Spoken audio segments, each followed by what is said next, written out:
Almas Crucificadas, pelo Espírito Victor Hugo, psicografado por Zilda Gama. Livro 3º, Desenganos e Reparações. Continuação. Ergueu-se de um só impulso o jovem Heleno que, dir-se-ia, estava inspirado pelos gênios que têm baixado ao solo bendito da Grécia através dos séculos. Por instantes, empolgou o enfermo com a eloquência que lhe era peculiar, como a têm os que, após milênios de acerbas provas e árduas experiências, destroem os resíduos do mal e fazem germinar a sementeira do bem, por já estarem ultimando as peregrinações planetárias. Domine, falou ele com o olhar repleto de radiosidades siderais. O homicídio só tem atenuante no caso de defesa, de agressão insólita e brutal, sem motivo justificado. Se buscais o alívio ambicionado por meio do suicídio, vossos padecimentos serão recrudescidos, porque não tendes atenuantes para esse outro delito. Fugindo da terra, não se foge à punição, porque a lei é eterna.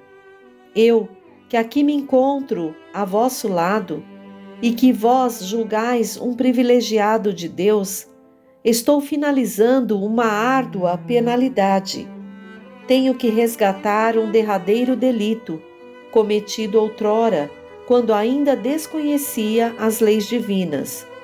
Coadjuvei então alguns celerados a destruir um lar honesto, por meio de propositado incêndio para ocultar o extermínio do chefe da família, assassinado à traição. Não me revolto, porém, entregando-me às mãos protetoras de Jesus e de meus intangíveis mentores, os quais, melhor do que eu, sabem do que necessito para completo expurgo de minha alma. Estivestes até agora com os olhos cerrados à verdadeira luz. Tudo quanto estáis padecendo é para que seja abalada a vossa alma, a fim de receber as inspirações dos arautos divinos, as vibrações celestes que se metamorfoseiam em esperanças radiosas, em altruísmo, em fraternidade, e só então sentireis o bálsamo da consolação esparso em vosso íntimo. Consenti, pois, Domine, que eu aplique minhas mãos sobre vossa fronte, em cujo interior há um Etna de dores e remorsos, e com o pensamento irradiado para o céu, para o Altíssimo, possa conseguir, com a sua permissão, infundir uma fagulha astral que se transmita a vossos olhos, cheios das trevas que inundam o vosso espírito. Ereto e majestoso, o jovem iluminado de Eubeia impôs as mãos sobre a fronte do enfermo e, qual sussurro de aragem entre folhagem primaveril, murmurou com veemência: Deus, Sol do Universo, Juiz Supremo, Pai de todos os seres humanos que se encontram na Terra e em outros orbes do espaço.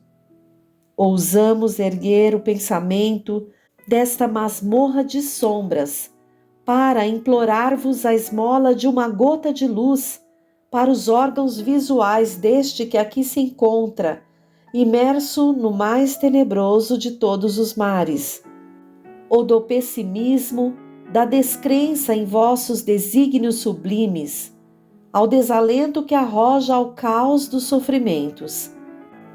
Se meu humilde rogo não puder ser atendido, Senhor, porque sabeis de que necessitam os réus deste planeta, infundi, então, em seu íntimo o germen de luz que ainda não abrolhou no granito de seu espírito disséptico e impenitente.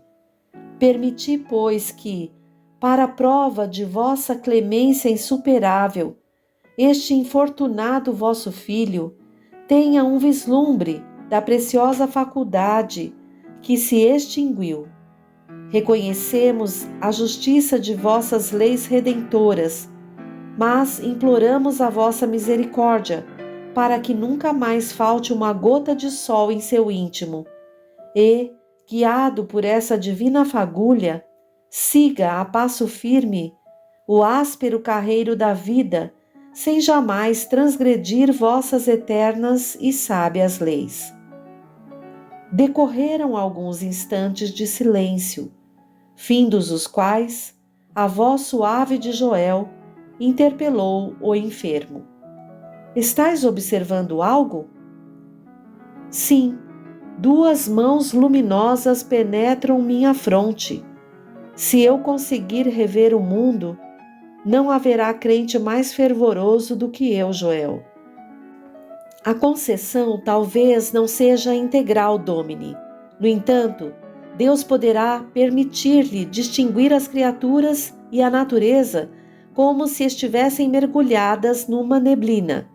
Mas, à vez de prometer, como se estivesse perante Deus, que, sejam quais forem as dores enviadas à vossa alma, para a remissão de tremendas culpas, curvareis a fronte, submetendo-vos sem revoltas aos desígnios traçados no futuro. Sim, murmurou Cláudio Solano, qual se suas palavras saíssem de uma furna subterrânea. Considerarei a gravidade de vossas palavras, Domine. Este sim que proferistes quer dizer: não atentarei mais em nenhuma hipótese contra a minha vida, nem contra a de meu próximo, aceitando as mortificações e os dissabores por verdadeiras purificações, que hão de desbastar as arestas de minha alma, transformando-a de modo a ser digna de figurar nas celestes mansões.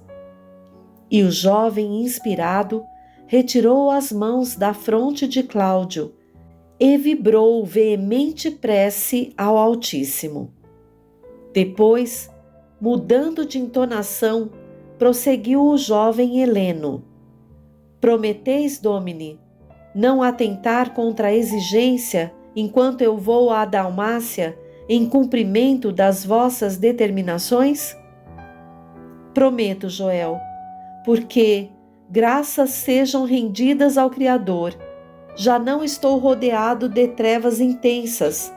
Estou enxergando uma suave claridade, um crepúsculo enchendo o dormitório e pela primeira vez distingo o teu vulto perto de meu leito, como se estivesses irradiando uma luminosidade.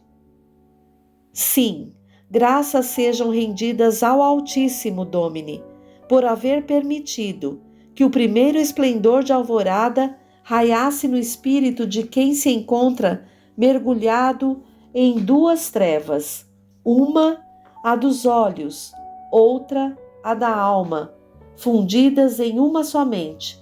Façamos veemente prece de toda a alma para ascender ao céu, ao infinito, agradecendo a dádiva, a esmola bendita que foi proporcionada, Domine. Tudo farei, meu bom amigo, pois tens o dom de convencer os infortunados incrédulos da terra. Joel, estou distinguindo o que nos circunda, estou enxergando um bocadinho, meu Deus! E assim dizendo, Cláudio Solano soluçava. Livro 4. Os impulsos do destino. Voltemos ao solar do cisne, imerso em tristeza e luto.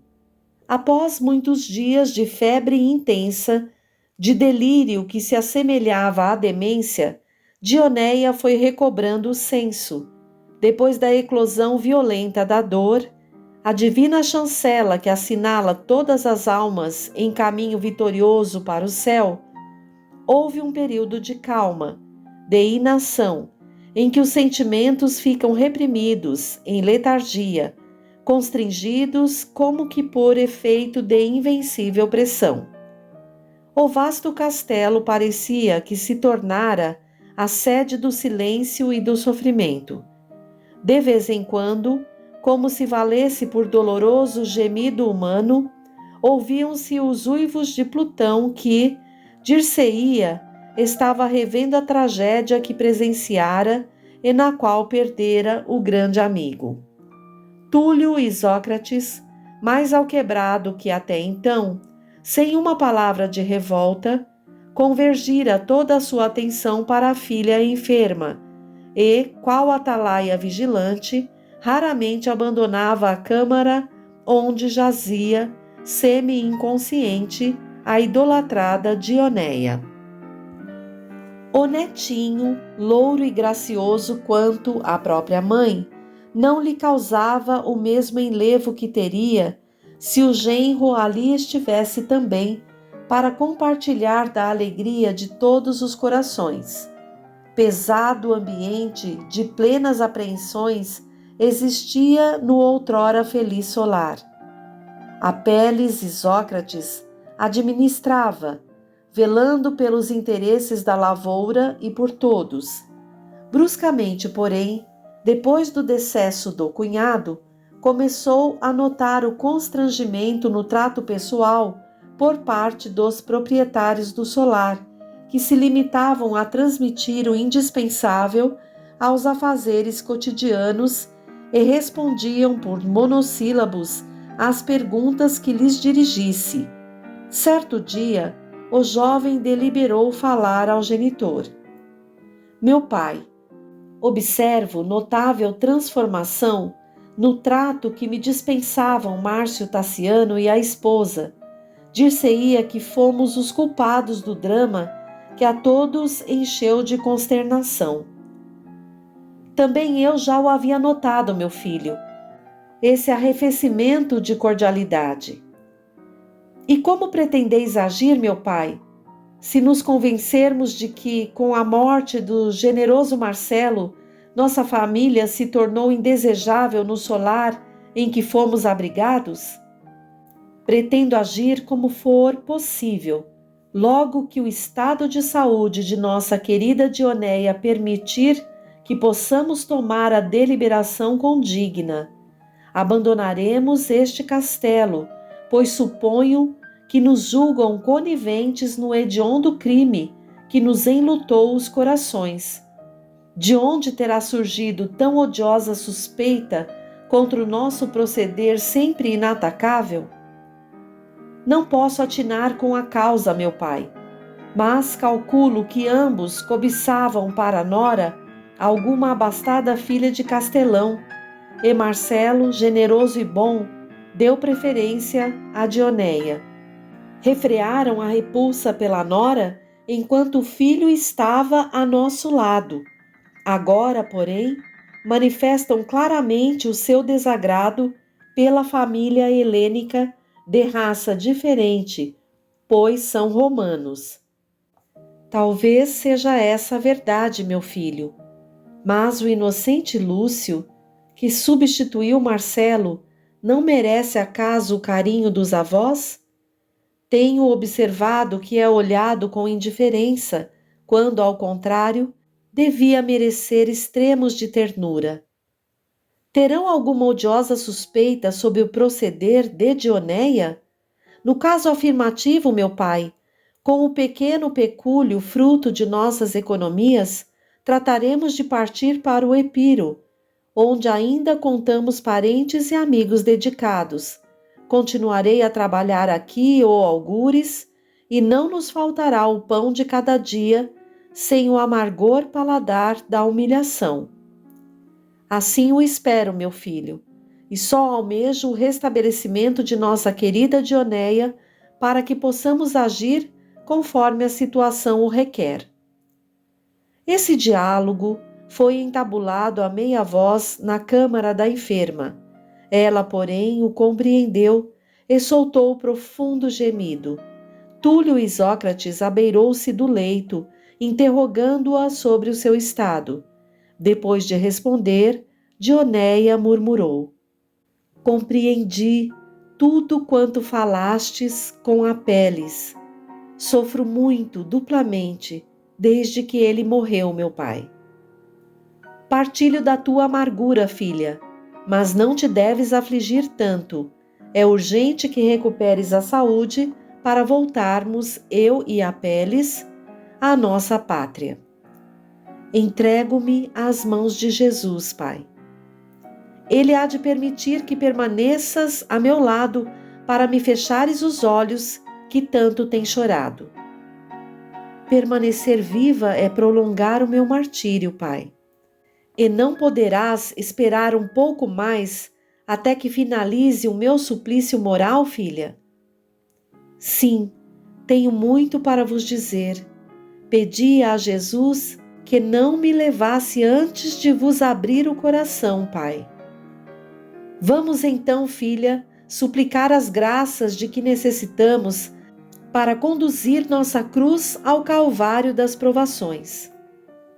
Por alguns instantes, aqueles 3 seres humanos, com o coração estuante de sofrimento moral, pressagiando novas dores, elevaram o pensamento ao Redentor, implorando-lhe proteção. Túlio notara que a filha empalidecera intensamente e por alguns momentos estivera mergulhado em silêncio profundo, movendo os lábios em prece. De súbito, mudando a entonação da voz, murmurou: Está finda a vossa permanência neste solar, onde fostes acolhidos fraternalmente. Surgiram suspeitas deprimentes contra a irmã Dioneia. Impõe a dignidade a retirada deste lar, logo que a enferma, que ora vos transmite estas palavras de um amigo invisível, recobre a saúde, o que sucederá no decorrer de 1 mês mais ou menos. Suportai até então tudo quanto aconteça, pois, discípulos de Jesus, deveis dar mostras de resignação e caridade para com os vossos detratores. Não tardareis a descobrir a urdidura das suspeitas que infelicitam este lar, que passará por notáveis metamorfoses.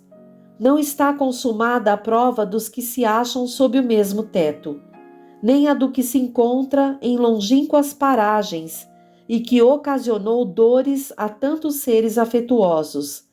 Em breve virá a este solar um fiel emissário do alto, um radioso espírito em excelsa missão terrena. Esperai, pois, os sucessos que se avizinham. Permiti que vos dirija uma pergunta, amigo que nos transmitis a palavra de um protetor desconhecido, relativamente à Dioneia? Ela possui faculdade semelhante à que celebrizou a pitonisa de Endor, e a de todos os que nos templos de Delfos recebiam inspirações dos divinos mensageiros. Quanto à suspeita que pesa sobre a nossa cara irmã Dioneia, tereis dela conhecimento pelos sucessos que se avizinham. Por que, amigo, não nos avisastes a tempo do que estaria iminente sobre este lar, evitando assim a morte do bondoso Marcelo? Desditosamente, ele fez jus a essa prova acerba, porque outrora perpetrou igual crime e necessitava, nesta existência, remir esse derradeiro delito para poder ascender às regiões luminosas do universo. Confirmais, então, que não temos apenas uma, e sim inúmeras existências, tantas quantas necessárias, para a expulsão de nossas almas? Sim, mas essa verdade custará séculos para ser acreditada na Terra, verdadeiro fundamento da justiça celeste, irmão. Como conseguiríamos afeiçoar nossas almas, esculturas divinas, sem a aquisição de faculdades excelsas e virtudes eternas, conhecimentos científicos, que desvendam os arcanos do universo em uma única romagem terrena? Impossível.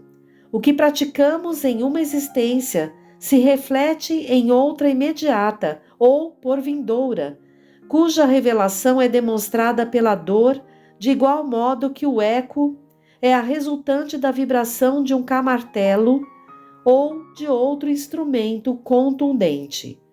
Não nos é permitido elucidar, senão em condições especiais, o que constitui a aplicação da temes suprema, para que não sejam derrogadas as suas penalidades antes da execução de seus infalíveis decretos. Estamos então padecendo consequências de delitos cometidos em anteriores vidas? Sim, irmãos, já fostes injustos, perdulários, despóticos. Residindo nessas épocas em faustosas habitações, não vos compadecestes dos desvalidos da fortuna, que haviam feito jus a essa pungente penalidade. No termo final, porém, de vossa mais próxima peregrinação planetária, acolhestes romeiros cristãos, perseguidos pelos hereges, e por isso fostes abrigados neste castelo em horas amargas. Vede, pois, quanto Deus é justo e compassivo, não condenando sem remissão os pecadores que já norteiam seus passos para o calvário da redenção espiritual. Estais todos vós em provas acerbas, porém profícuas. Sofrei, pois, com resignação, escudados pela fé, a remissão de delitos morais e psíquicos. Padecei e calai, aceitai o cálice de amarguras, tal qual o Mestre ensinou e o fez, sem revoltas, serenamente, na atitude de quem cumpre um dever sacrossanto.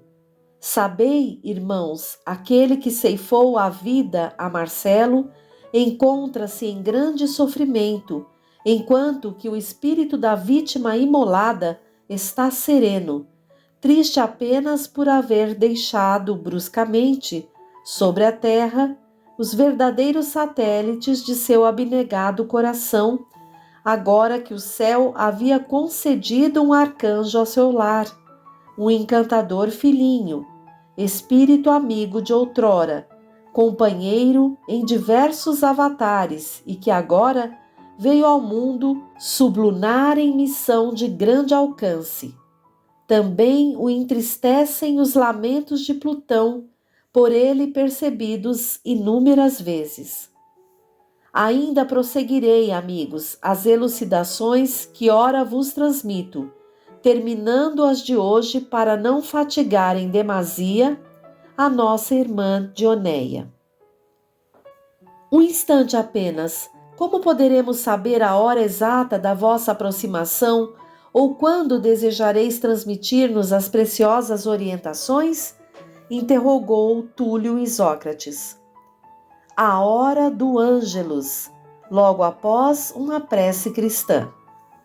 Ainda se prolongará muito a enfermidade de Dioneia, a intérprete de vossa palavra? Interpelou Apelles, que até então estivera calado. Emudeceu a enferma, como se não houvesse sido percebida a arguição de Apelles. A pergunta foi repetida. Ouvi a vossa pergunta, irmão Apelles, mas necessitava beneficiar a enferma antes de desprender-me, pois ela anseia por libertar-se e ir ao encalço do seu adorado companheiro de existência terrena, reanimando-a a fim de que regresse à matéria. Será crível que tenha ela desejo de partir, deixando-nos imersos em dupla angústia? A criatura humana vencida pela dor não raciocina com lucidez, amigos. Tem uma única aspiração: libertar-se dos sofrimentos, das amarguras, das desilusões que lhe supliciam os sensíveis corações. É o que sucede à irmã Dioneia. Já teve ela ensejo de avistar o esposo? Ele aqui tem estado incessantemente, como sucede neste momento. mas ainda não lhe foi permitido tornar visível o seu corpo etéreo, porque isso causaria tão profundo abalo moral ou físico que romperia bruscamente os elos imateriais que retêm a alma ao corpo carnal de nossa irmã. Vai despertar. Até breve. Um profundo suspiro e Dioneia abriu os olhos e o fixou no rosto entristecido do genitor. Meu pai, disse ela debilmente, dir-se-ia que morri e tornei a viver. Graças sejam rendidas a Jesus por teres despertado. Já te sentes melhor? Sim, mas não estou tranquila. Percebo que há nesta casa alguma coisa muito grave pesando sobre nós. Parece-me que sabeis a verdade e que não me quereis revelar. Antes que o pai lhe respondesse, bateram com impaciência à porta do aposento. Aberto que foi um dos batentes, entrou Geucira, arrebatadamente e sem se informar do estado da nora, depôs bruscamente o netinho que chorava sobre o leito materno, dizendo: creio ser tempo de tomares a teu cargo esta criança, que não quer acomodar-se comigo. Já estou fatigada e sem paciência para criar filhos alheios. Alheios, Dômina? Não será esta criança descendemente daquele por quem choramos? Replicou Apeles, enrubescendo de cólera. Não há nada que me console depois que perdi o meu adorado Marcelo, e ninguém poderá substituí-lo neste mundo. Bem sabemos, senhora, que um coração de verdadeira mãe nunca se conforma com a morte de um filho estremecido, mas quem crê realmente em Jesus não se revolta contra o destino, compadece-se dos que sofrem e ama as criancinhas, murmurou Túlio agastado. Eu não interpreto os acontecimentos com tanta calma como atendes, Domine. Sei apenas que os hipócritas ocultam habilmente a verdade e alcançam os seus objetivos criminosos, conseguindo burlar a humanidade e a própria divindade. Não blasfemeis, senhora, para que a justiça de Deus não recaia sobre vós. Que maior desgraça poderá suceder depois da que nos abateu os corações, deixando-os enlutados para sempre? Não sei a que hipócritas vos referiste, senhora, mas, falando que estais com os mais fiéis amigos de Marcelo, podeis exprimir os pensamentos com clareza, sem expressões que possam encobrir suspeitas desabonadoras. Assim vos parece, falou Geucira lentamente. No entanto, éramos mais ditosos quando vivíamos sozinhos neste castelo. Compreendo-vos, senhora. Aguardo apenas que Dioneia se erga do leito para sair deste solar. Ficareis em paz com as vossas injustas recriminações, que serão ouvidas pelo Redentor. Ele saberá fazer justiça. Um gemido irrompeu do seio opresso de Dioneia, que, embora sem proferir palavra, escutara de olhos fechados todo o diálogo do genitor com a impiedosa sogra.